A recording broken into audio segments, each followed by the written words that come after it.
계속해서 주를 만나는 기쁨이라는 제목의 말씀을 함께 살펴보고 있는데 오늘은 시리즈 6번째로 더 사랑받는 사람이라는 제목으로 여러분들과 말씀의 은혜를 나누고자 합니다. 제가 어렸을 때부터 저는 이제 신앙생활을 했어요. 부모님 손에 이끌려서 신앙생활을 했는데 소위 말하는 모태신앙, 그런 신앙인이었습니다. 근데 어렸을 때 저희 교회 다니면서 참 좋았던 것은 저희 교회에 이렇게 주일학교나 학생부가 굉장히 잘 되는 교회였어요.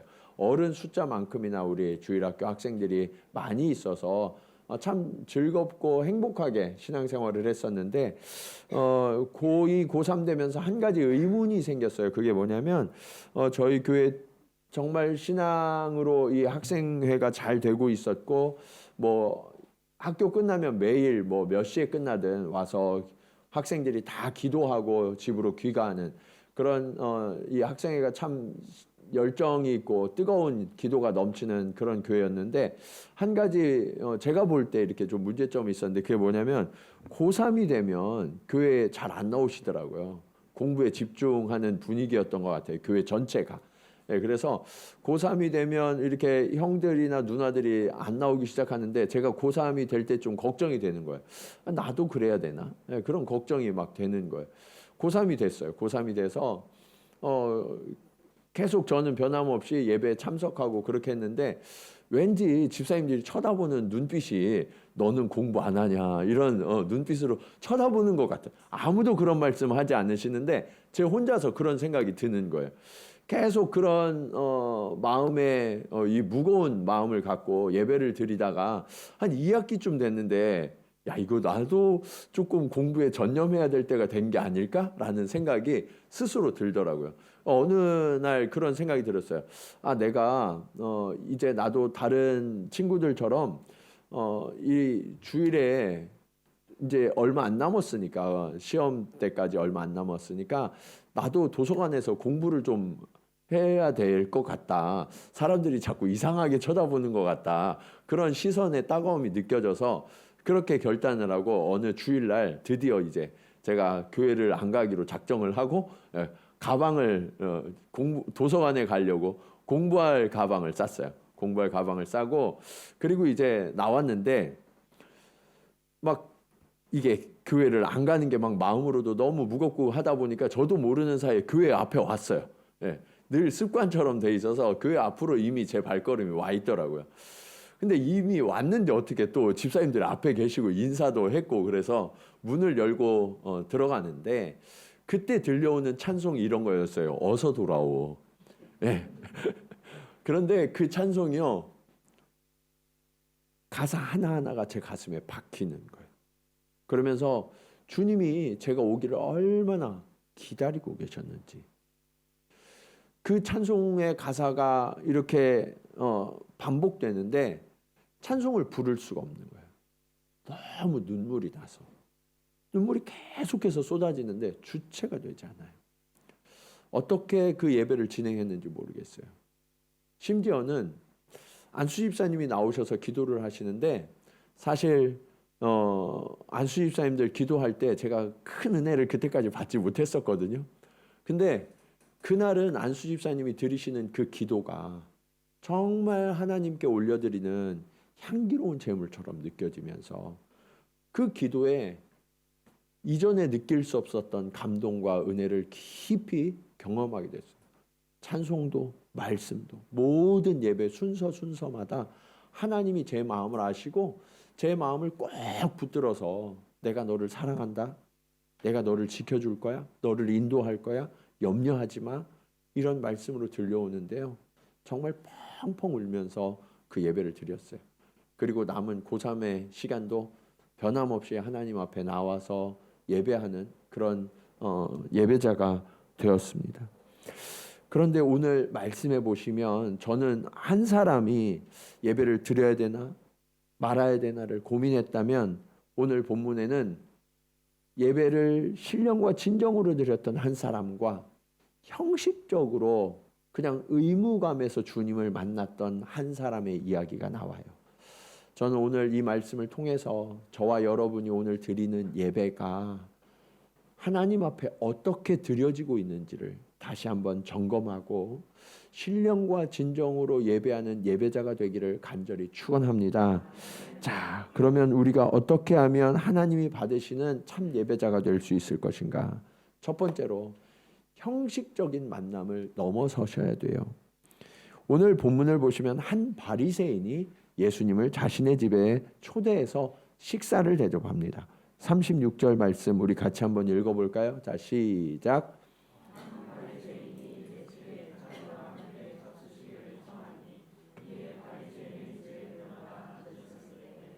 여러분 여기에 보면 한 바리새인이라고 나와요. 그런데 당시 예수님 당시에 바리새인들은 대부분 예수님과 적대적이었죠.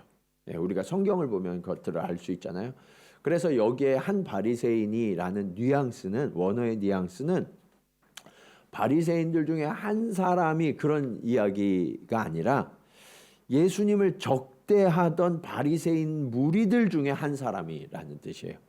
그러니까 이 사람이 사실은 예수님을 너무 사랑하고 예수님을 너무 모시고 싶어서 모셨던 게 아니다라는 뉘앙스로 한 바리새인이라고 적어둔 말씀이라는 거예요. 그럼에도 불구하고 이 바리새인의 초대는 매우 이례적이었죠. 대부분의 바리새인들은 예수님을 적대적으로 바라봤기 때문에 집으로 초대할 생각조차 하지 않았어요. 그런데 그가 예수님을 초대한 것은 어떤 의미였을까? VIP로 예수님을 정말 존중하고 정말 따뜻한 밥 한 끼 대접하기 위해서 예수님을 초대한 것인가? 아니면 단순히 예수님께 대한 호기심 또는 예수님을 내 집 안으로 끌어들여서 거기에서 예수님을 좀 망신 주고 조롱하고 책 잡으려는 그런 의도였을까? 오늘 그것을 우리가 한번 살펴볼 수 있는 구절이 있는데요. 39절 보시면 이렇게 말씀하고 있어요. 예수를 청한 바리새인이 그것을 보고 마음에 이르되 이 사람이 만일 선지자라면 자기를 만지는 이 여자가 누구며 어떠한 자 곧 죄인인 줄을 알았으리라 하거늘. 여러분 예수님을 청했던 이 바리새인이요 지금 예수님을 판단하고 평가하고 있어요. 예. 사실 예수님을 판단하고 평가할 수 있는 존재는 이 세상에 없죠. 그런데 이 사람은 하나님을 섬기는 바리새인, 종교적 지도자였음에도 불구하고 이 예수 그리스도를 누군지 모르니까 판단하고 평가하고 있었던 거예요. 왜 이런 일이 일어날까요? 내가 손님으로 모셨는데 그 손님으로 모신 사람까지도 내가 판단하고 평가하는 이런 일들이 왜 일어날까? 우리의 신앙이요 형식적이고 의식적이기 때문에 그래요. 바리새인은 이 형식적인 신앙의 대표적인 사람으로 등장하잖아요. 신앙이 형식적이니까 내 삶의 태도와 내 마음의 태도도 형식적이에요.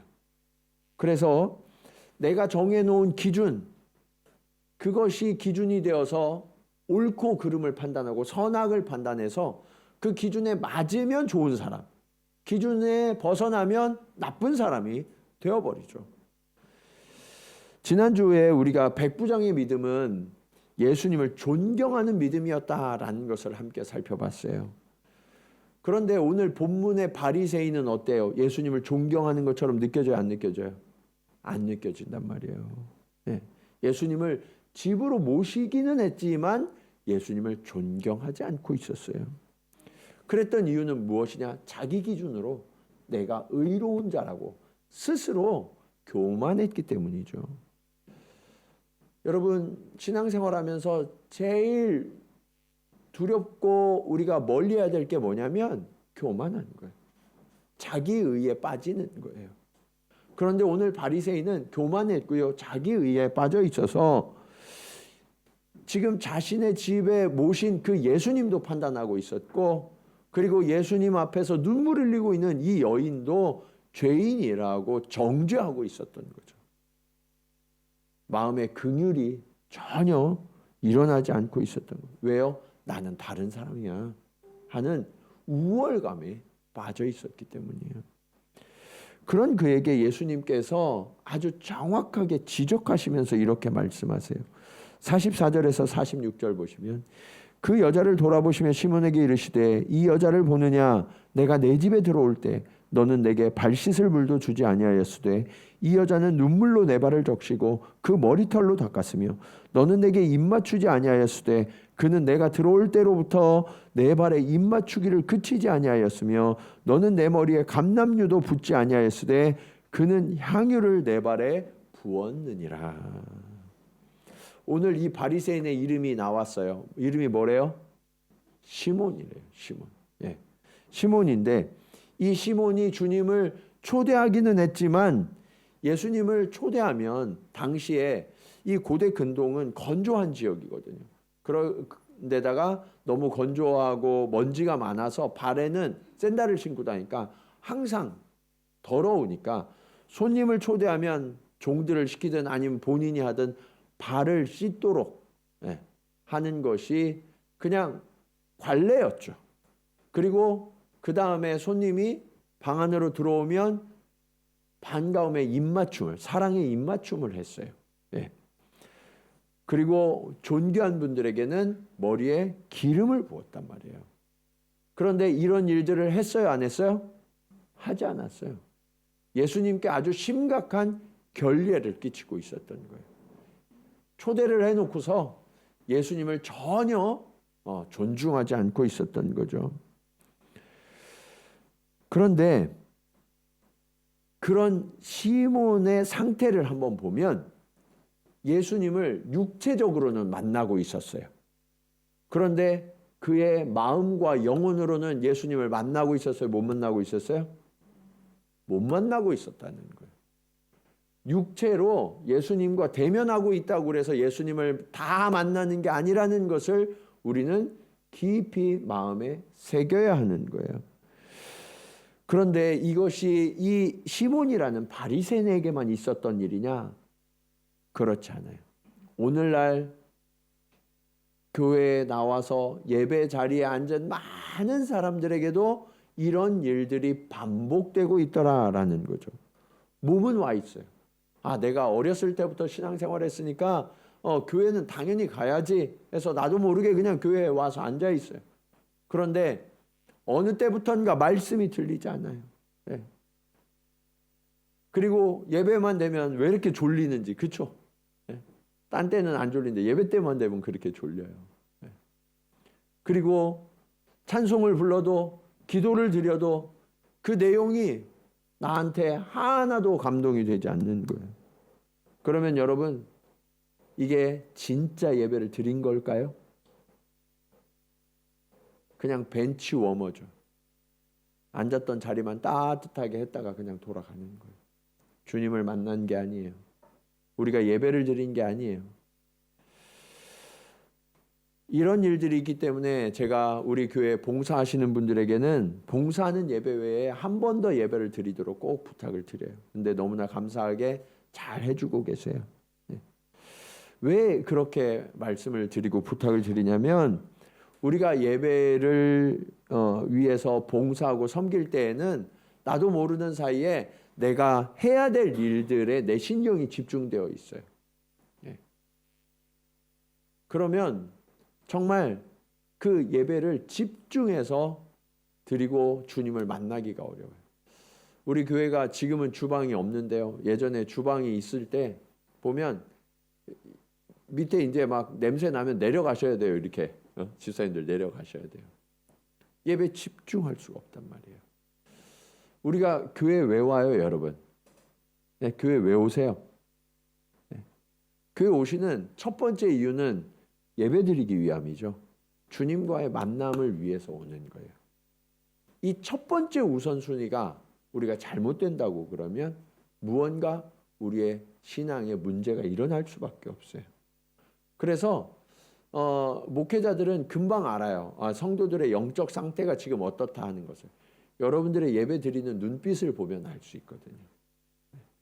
오늘 이분이 주님을 제대로 만나면요, 그분은 반드시 회복되고 은혜의 길로 가요. 그런데 말씀이 들리지 않고 예배에 이렇게 막 딴 생각이 되면 벌써 눈빛이 딴 데로 가셨잖아요. 예, 그렇기 때문에 그분이 회복과 치유의 길로 걸어갈 수가 없는 거예요. 사랑하는 여러분, 오늘 여러분은 어떤 예배를 드리고 계십니까? 어떤 마음가짐으로 지금 이 자리에 앉아 계십니까? 성경은 이렇게 말씀하세요. 요한복음 4장 23절 말씀입니다. 같이 한번 읽을까요? 자, 시작.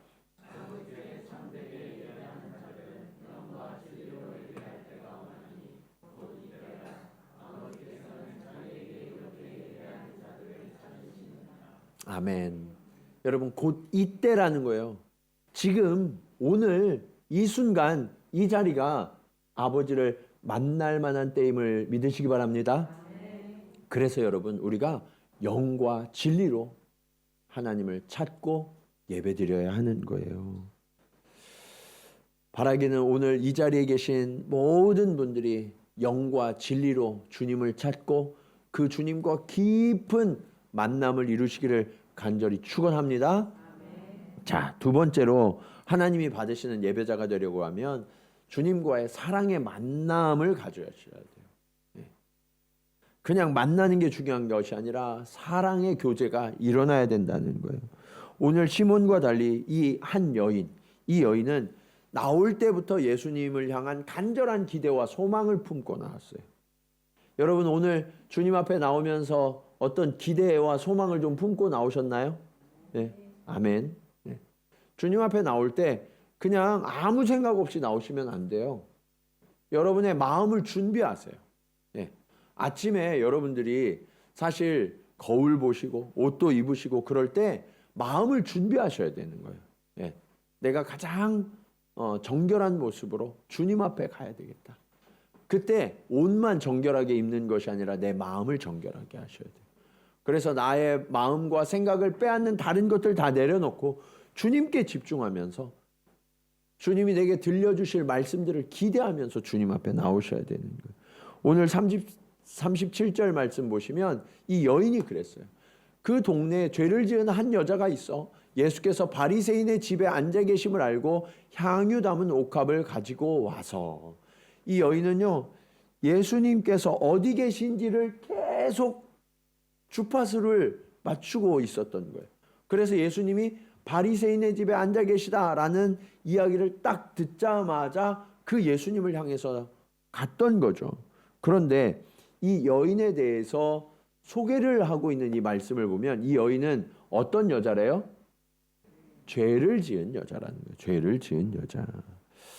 성경에서 오늘 이 본문에서 죄를 지은 여자라는 것은 창녀를 이야기해요. 네, 창녀를 이야기해요.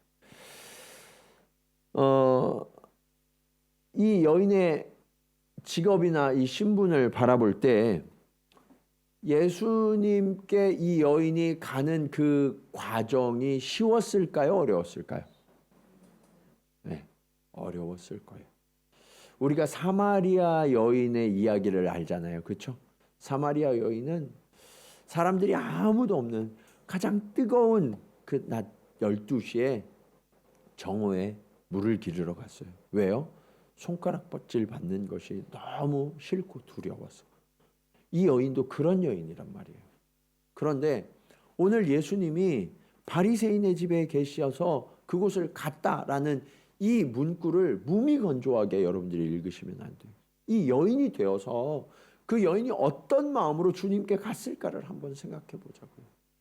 이 여인은 부도덕한 여인이었기 때문에 사람들이 이 여인이 지나가면 늘 손가락질하고 그리고 뒤에서 수군거리고 어떤 사람들은 돌을 들어서 던졌을 거예요. 그래서 예수님께 가고 싶지만 예수님께 가는 길이 그렇게 쉬운 길이 아니라고요. 정말 자기 자신을 완전히 내려놓지 않고는 갈 수가 없어요. 심지어는 나는 죽을지도 몰라 라는 죽음을 각오해야만 주님께로 갈 수 있었어요. 왜냐하면 그 집이 하필이면 어떤 사람의 집이에요? 바리새인의 집이거든요. 바리새인의 집. 가장 나를 경멸하고 사람처럼 쳐다보지 않는 그런 사람의 집에 가야 돼요. 문을 안 열어줄 수도 있어요. 그런데 예수님을 만나고 싶은 이 여인의 마음을, 이 갈급함을 어떤 것도, 어떤 두려움도, 어떤 시선도 막을 수가 없는 거예요. 그래서 이 여인은 주저하지 않고 주님께로 나아가고 있었던 거죠. 저는 이 여인이 주님께로 나아가는 그 과정이 이미 회개의 과정이라고 생각해요. 자신의 옛사람이 완전히 죽어지는 그런 과정이었을 거라고 생각돼요. 뿐만 아니라 이 여인은 예수님께 나가는 그 순간부터 무엇을 가지고 갔어요? 향유를 담은 옥합을 가지고 왔어요. 향유 옥합. 향유는 당시에 귀부인들만 쓰는 거거든요. 너무나 귀하고 값이 비싸서 아무나 쓸 수 있는 게 아니었어요. 게다가 이 옥합은 연력으로 어떻게 되면 위에 뚜껑을 깨뜨려야 돼요. 그래서 이것을 한번 깨면 다시 닫을 수가 없단 말이에요. 너무너무 귀한 건데 이것을 한번 열면 전체를 다 써야 되는 그런 옥합이었어요. 그러다 보니까 이런 옥합은 언제 쓰냐면, 향유 옥합은 언제 쓰냐면 결혼식 때라든지 장례식 때만 쓰는 거예요. 너무 귀해서 평소에는 생각도 할 수 없는 그런 값진 거였어요. 그런데 오늘 이 여인은 예수님께 이 값진, 어쩌면 자신의 전 재산일지도 모르는 이 향유를 아낌없이 부어 드렸던 거죠. 게다가 이 여인이 주님 앞에 드릴 때의 모습을 한번 보실까요? 38절 말씀입니다. 같이 한번 읽겠습니다. 시작.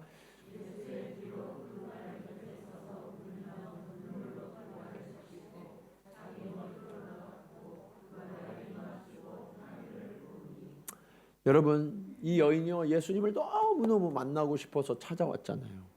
정말 자신의 그 모든 두려움과 죽음까지 각오하면서 예수님께 나왔어요. 그런데 주님의 의로우심과 거룩하심을 딱 맞대하는 순간 예수님 앞에 설 수가 없는 거예요. 그냥 완전히 엎드려졌죠. 완전히 엎드려져서 자신의 죄를 철저히 회개하는 눈물을 흘려요. 얼마나 많은 눈물을 흘렸던지 예수님의 발을 적셨다라고 말씀하고 있어요. 그리고 자신의 머리털로 예수님의 발을 닦아요. 그리고 예수님께 가장 존경을 표하는 방식으로 그 발에 입을 맞춥니다. 그런 다음에 그 향유를 예수님께 부어드렸어요. 여러분, 이보다 어떤 방식으로 예수님께 사랑과 존경을 표현할 수 있을까요? 이 여인은 자신이 할 수 있는 최고의 방법, 최선의 방법으로 하나님, 그 예수님을 존경하고 사랑함을 표현하고 있었던 거예요. 오늘 우리는 어떤 방식으로 예수님께 존경과 사랑을 표현하고 있습니까? 그냥 의식적으로 여러분들이 헌금 드리는 그 헌금만으로는 예수님께 진정한 사랑과 존경을 표현했다고 할 수 없어요. 여러분들이 그냥 늘 하던 방식대로 봉사하고 섬기는 그것만으로는 예수님께 진정한 이렇게 마음으로 드리는 사랑을 표현하고 존경을 표현했다고 할 수가 없어요. 중심으로 하나님을 만나셔야 되는 거예요. 주님은 이 여인의 중심을 보셨어요. 그리고 자신을 초대한 이 바리새인에게 이렇게 말씀하십니다. 41절로 43절 말씀 보시면, 이르시되 빚 주는 사람에게 빚진 자가 둘이 있어 하나는 500데나리온을 졌고 하나는 50데나리온을 졌는데 갚을 것이 없으므로 둘 다 탕감하여 주었으니 둘 중에 누가 그를 더 사랑하겠느냐? 시몬이 대답하여 이르되 내 생각에는 많이 탕감함을 받은 자니이다. 이르시되 내 판단이 옳다 하시고. 여러분, 주님 앞에 나와서 주님을 진정으로 사랑할 수 있는 사람은 어떤 사람이냐면, 내가 갚을 수 없는 죄인이라는 사실을 깨달은 사람이라는 거예요. 제가 목회하다 보면요, 목사님 그래도 저는 좀 괜찮지 않아요? 이렇게 말씀하시는 분들이 있어요. 네. 그런 분들은 주님을 제대로 만나기가 쉽지 않아요. 그런데 가슴을 치며 통회하며 주님 앞에 엎드리는 자들, 아무 말도 할 수 없이 정말 주님의 처분만 기다리는 그런 사람들이 진정으로 주님의 사랑을 만나고 치유를 만나고 회복을 만나고 용서를 만나는 거예요. 오늘 우리의 마음은 얼마나 주님 앞에 겸손합니까? 여러분, 진정한 예배는 어떤 거냐면 오늘 이 여인처럼 내가 많은 빚을 졌는데 이 빚을 도저히 탕감할 능력이 없어서 이 짐이 너무 무거워 고통하고 신음하다가 이 짐을 가볍게 해주실 분은 주님밖에 없음을 알고 그 주님께 나와 나의 모든 것을 내어드리는 자, 그 행위, 그것이 진정으로 예배가 된다는 거예요. 그러니까 주님은 그녀를 용서하셨어요. 여러분, 이 여인은요, 하나님 앞에 어떻게 예배해야 하는지를 삶으로 지금 우리에게 가르쳐 주는 거예요. 네. 주님께서 이 여인을 등장시킨 이유가 바로 여기에 있다고. 그런데 문제는 우리는 이런 태도를 너무나 자주 잃어버려요. 네. 그냥 익숙한 예배를 드리려고 한단 말이에요. 그리고 주님 앞에 나올 때부터 무언가를 바라고 나오는 경우도 굉장히 많이 있어요. 네. 오늘은 주님이 나한테 뭘 주실까? 어떤 복을 주실까? 받을 것을, 마치 내가 청산할 자인 것처럼 내가 받을 것을 기대하면서 나온단 말이에요. 그런데 여러분, 주님은 이미 모든 것을 다 내어주셨잖아요. 주님은 자신의 생명까지도 우리에게 내어주셨잖아요. 그러면 어떻게 해야 돼요? 이 여인처럼 드리기 위해서 나와야 되는 거예요. 예배는 받는 것이 아니라 드림이에요. 그런데 오늘 이 여인처럼 겸손한 드림이어야 이것이 진정한 예배가 되는 거예요. 주님은 이미 저와 여러분에게 모든 것을 내어주셨죠. 그래서 우리는 그 주님의 사랑과 희생에 감동하고 감사해서 우리도 우리의 가진 것으로 우리의 전부를 내어드리는 이 예배를 드릴 때 주님은 이 예배를 기뻐 받으시고 하나님의 사랑과 은혜를 부어주시는 줄로 믿으시기 바랍니다. 간절히 바라기는 오늘 우리의 예배가 정말 그 주님 앞에 겸손히 모든 것을 내어드리는 예배가 되기를 간절히 축원합니다. 자, 우리가 하나님 앞에 진정한 예배자가 되기 위해서는 마지막으로 은혜와 평안이 충만한 만남이 되어야 돼요. 주님과 사랑으로 만나면 주님이 그 다음에 우리에게 부어주시는데 무엇을 부어주시냐면 은혜와 평안을 부어주신다고 말씀하고 계세요. 주님 앞에서 눈물로 회개하고 돌이켜서 겸손히 예배하는 이 여인에게 주님은 이렇게 말씀하셨어요. 47절 말씀입니다. 이러므로 내가 네게 말하노니 그의 많은 죄가 사하여 줬도다. 이는 그의 사랑함이 많음이라 사함을 받은 일이 적은 자는 적게 사랑하느니라. 주님은요, 지금까지 우리가 어떤 삶을 살아왔던지 아무리 큰 죄를 범하고 아무리 많은 허물이 있어도 주님 앞에 나오기만 하면 그 모든 죄와 허물이 사함을 받는다라고 선언하고 계세요. 네. 이것을 우리가 분명히 깨닫고 신뢰하셔야 돼요. 왜냐하면 주님은 사랑이 많으시기 때문에. 네. 저와 여러분이 믿는 주님은 사랑이 많으신 주님이심을 믿으십니까? 그래서 여러분, 그 주님의 풍성한 사랑을 인지하면 우리가 주님 앞에 어떠한 죄와 허물이 있을지라도 주저하지 말고 나가실 수 있어야 된다는 거예요. 네. 그리고 그 용서를 받은 사람은 우리가 마땅히 더 주님을 사랑하게 되죠. 네. 이와 동일한 말씀을 사도 바울도 로마서 5장 20절 하반절에서 21절로 이렇게 고백해요. 죄가 더한 곳에 뭐가 더욱 넘쳤어요? 은혜가 더욱 죄가 더한 곳에 은혜가 넘쳤다는 거예요.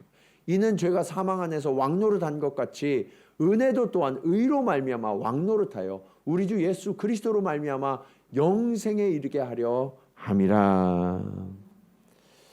여러분, 사단이 우리에게 철저하게 속이고 있는 것 중에 하나가 뭐냐면, 우리는 죄가 크고 많으면 이제는 더 이상 용서가 안 될 거라는 착각을 해요. 작은 죄는 주님이 용서해 주시겠지만 이렇게 큰 죄도 주님이 용서해 주실 수 있을까? 어제까지의 죄는 주님이 용서해 주셔서 내가 감사했는데, 내가 이렇게 오늘도 또 변함없이 이렇게 죄를 짓는 것을 보니까 나는 하나님께 용서받을 자격이 없는 자야. 내가 면목 없이 어떻게 주님 앞에 설 수 있겠어?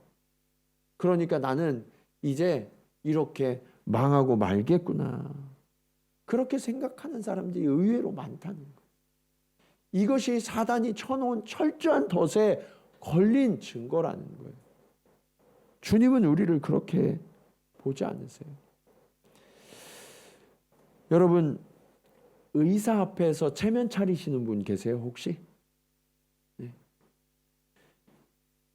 여러분이 중병에 걸렸으니까 내가 감기나 뭐 이런 정도까지는 의사를 만나도 되지만 내가 이렇게 심한 병에 걸렸는데 의사 앞에 가도 될까 고민하는 분 계세요? 그런 분 한 분도 없으시죠? 네. 의사 앞에 설 때는요, 심지어는 발가벗고 우리의 내밀한 곳까지 다 내어 보이잖아요. 심지어는 요즘 기계들이 좋아서 내 뱃속 장기가 어떻게 생겼는지, 내 뼈가 어떤지까지도 다 들여다봐요. 그러면 여러분, 그 의사가 진찰할 때 여러분 뭐라고 말씀하세요? 의사한테 잘 좀 봐주세요 그러잖아요. 네? 잘 좀 봐주세요. 그런 태도로 주님 앞에 나오셔야 된다고요.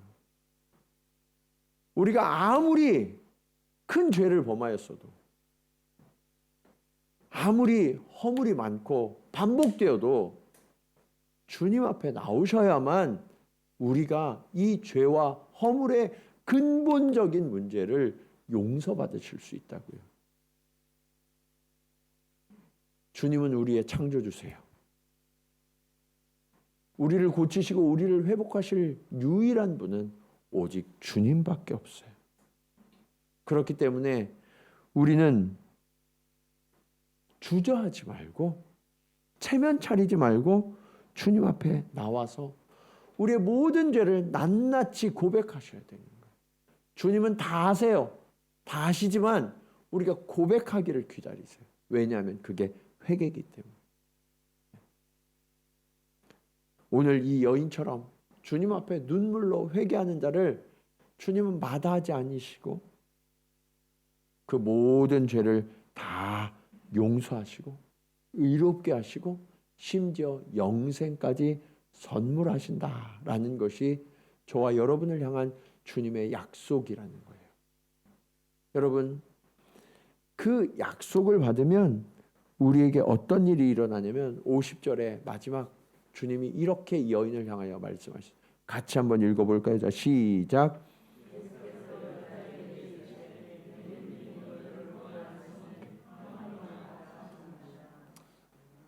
여러분, 내 믿음이 너를 구원하였다는 거예요. 내 믿음이 어떤 믿음일까요? 이 여인은 세상의 모든 사람들을 나를 손가락질하고 나는 누구에게도 용서받지 못하지만 주님께 나아가면 나는 용서받을 수 있어. 주님만큼은 나를 정결케 하시고 다시는 죄에 빠지지 아니하도록 나를 지켜주실 거야 하는 확신이 그녀에게 있었던 거죠. 그리고 이 믿음이 주님께 드려졌을 때 주님은 저를 구원하셨을 뿐만 아니라 평안히 가라 라고 선언하셨어요. 이 여인은 평생 동안 사람들의 손가락질과 낙인과 수군거림으로 인하여서 두려움과 염려 속에서 살아가던 사람이에요. 단 한순간도 평안했던 적이 없어요. 그런데 주님은 그녀에게 평안히 가라 명령하셨어요. 왜요? 그녀의 죄의 문제가 다 해결됐기 때문이죠. 오늘 저와 여러분에게도 많은 문제와 어려움들이 있을 거예요. 죄도 있을 수 있어요. 그러나 이 모든 문제 주님 앞에 나올 때 완전히 해결함을 얻는 거예요. 그리고 세상이 줄 수 없는 하늘의 평안을 저와 여러분에게 주님은 동일하게 허락하실 것을 약속하고 계세요. 여러분, 이것이 바로 예배자에게 주시는 은혜예요.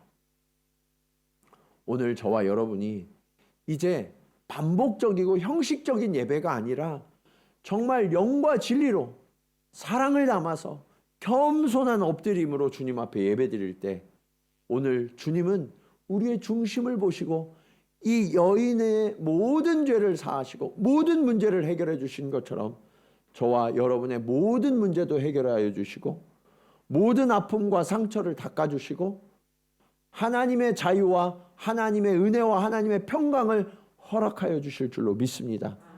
이 믿음을 가지고 우리의 예배를 정말 하나님이 기뻐 받으시는 참된 예배로 드리는 이 시대에 살아있는 참된 예배자들이 되시기를 주님의 이름으로 간절히 축원합니다.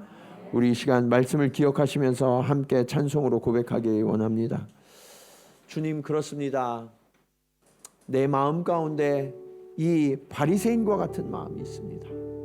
주님, 내가 주님을 만났지만 주님을 초대했지만 주님 앞에 있지만 주님을 사랑하지 않고 주님, 내 마음이 무디어져 있습니다.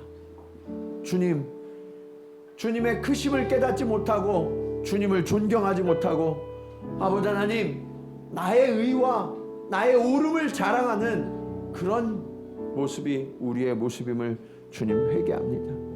주여, 간절히 간구하오니 오늘 이 여인처럼 주님 앞에서 나의 죄를 깨닫고 아버지 하나님 철저하게 고백하며 회개하는 영을 우리에게 허락하여 주시옵소서. 그리고 주님, 주님이 나의 구원이요 나의 생명이요 나의 평강임을 주님 고백하며 선포하는 이 시간 될 수 있도록 주님 인도하여 주시옵소서. 우리 그런 고백으로 함께 찬송으로 고백하겠습니다.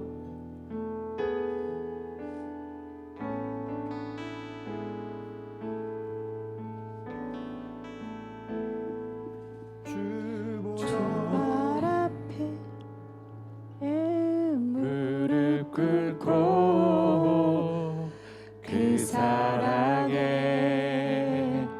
나간 길에 어떤 말도 어떤 소리도 그 발 앞에서 잠잠해지네.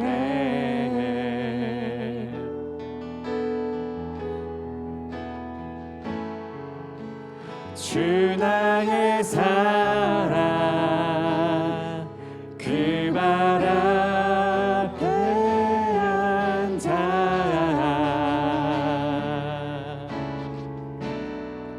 내 모든 기도는 사랑의 노래가 되네. 주의 사랑 만지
주며 나의 왕관을 놓이리 주의 옷 자랑 만지며 주의 두 발을 씻기며 주님 그 발에 입 맞추며 나의 왕관을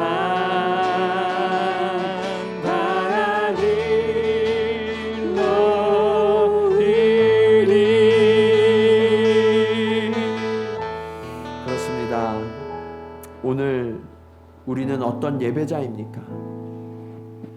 사람들에게 손가락질 받고 세상에서 인정받지 못하는 우리의 모습일지라도 오늘 주님 앞에 나오면 주님은 우리를 용서하시고 우리를 회복시키신다고 말씀하십니다. 주님, 오늘 이 여인의 예배가 우리의 예배가 되기를 원합니다.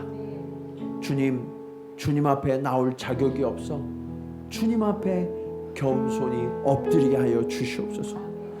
주님, 무디어졌고 메마른 나의 심령이 다시금 주님 앞에서 눈물로 주의 발을 씻길 수 있도록 주님, 오늘 성령으로 내 마음을 주장하여 주시옵소서. 주님, 간절히 간구하오니 아버지 하나님, 주의 발에 입을 맞추 주님께 향유를 부어드리는 그런 존경과 사랑이 우리의 예배가 되기를 원합니다. 아버지 하나님, 오늘 사랑하는 자녀들의 심령마다 하나님 찾아와 주셔서 나의 왕좌에 앉아 주시옵소서. 아버지 하나님, 나는 종이 되어 주님을 섬기며 주님께 입맞추며 주님을 높이는 예배자가 되기를 원합니다.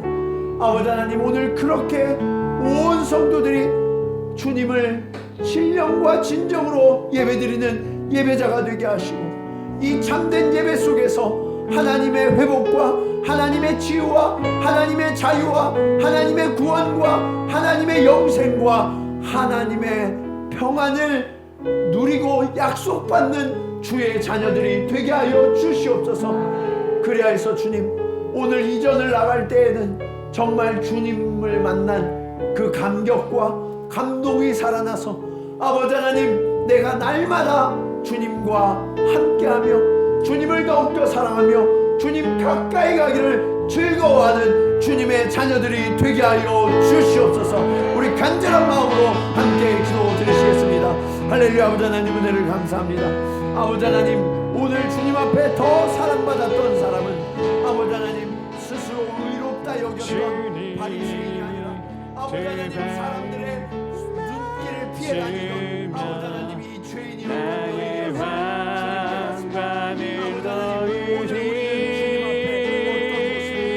주의 옷 사랑 만지며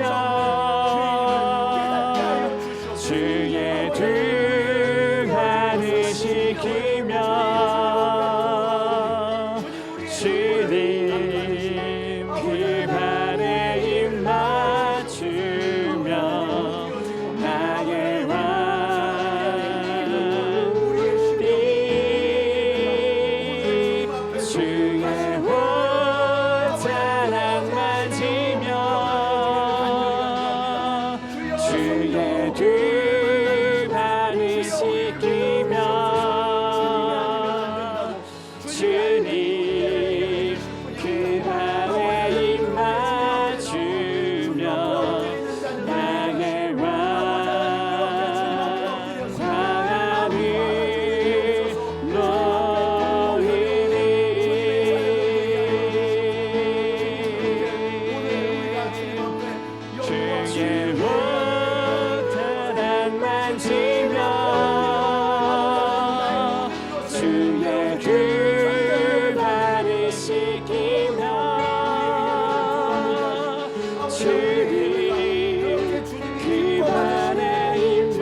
주의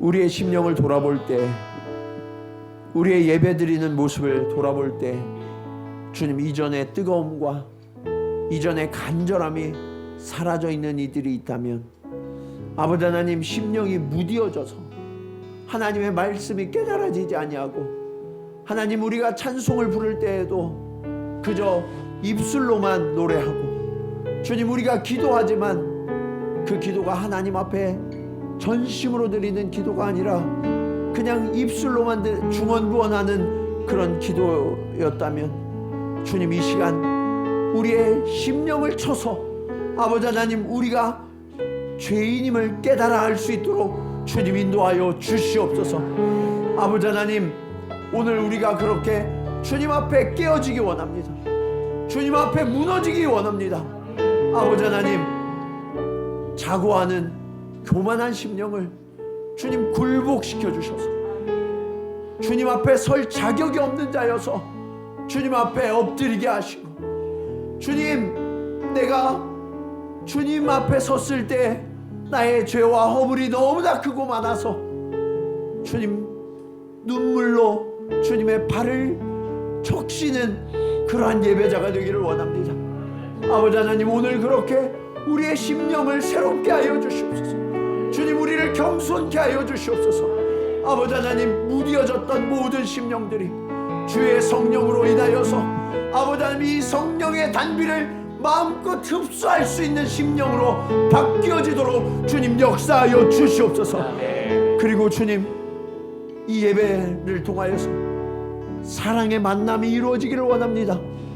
나의 모든 죄와 허물을 넉넉히 용서하시고 나를 품으시는 그 주님으로 인하여 감사할 수밖에 없는 그러한 참된 예배자가 되게 하여 주시옵소서. 그리고 그 주님이 약속하신 은혜와 사랑과 영생과 평강을 누리며 아버지 하나님, 그것이 너무나 기쁘고 감격이 되어서 세상을 살아갈 때에도 그 주님을 자랑하고 그 주님을 찬양하고 그 주님을 외치지 아니하고는 견딜 수 없는 심령이 우리의 심령이 되어줄 수 있도록 주님 역사하여 주시옵소서. 아버지 하나님, 이 예배에 나온 자마다 아버지 하나님, 그렇게 심령의 변화가 일어나고 회복이 일어나고 성령의 충만함을 맛보게 하실 줄로 믿사오니 주님 응답하여 주시옵소서. 우리의 예배가 그렇게 하나님 앞에 영과 진리로 드려지는 예배가 되게 하시고 아버지 하나님, 우리가 함께 모여 예배할 때마다 우리의 모든 문제와 아픔들이 죄가 해결 안 받는 그러한 참 예배, 참 하나님을 만나는 사랑의 교제가 이루어질 수 있도록 주님 역사하여 주시옵소서. 이제는 십자가에서 자신을 기꺼이 내어주심으로 우리를 향한 주님의 사랑이 얼마나 크고 놀라운지를 몸소 보여주신 예수 그리스도의 은혜와 하나밖에 없는 아들을 아낌없이 내어주신 아버지 하나님의 크신 사랑하심과 우리를 여전히 사랑하시고 우리를 인도하고 계시는 성령님의 감화감동 교통하심이 오늘 말씀을 따라 식어졌고 무디어졌던 심령을 깨워 하나님 앞에 엎드려 겸손한 심령으로 참 예배를 드리기로 결단하며 나아가는 사랑하는 성도들의 걸음걸음 위에 이제로부터 영원토록 함께 하시기를 간절히 축원하옵나이다. 아멘. 아멘.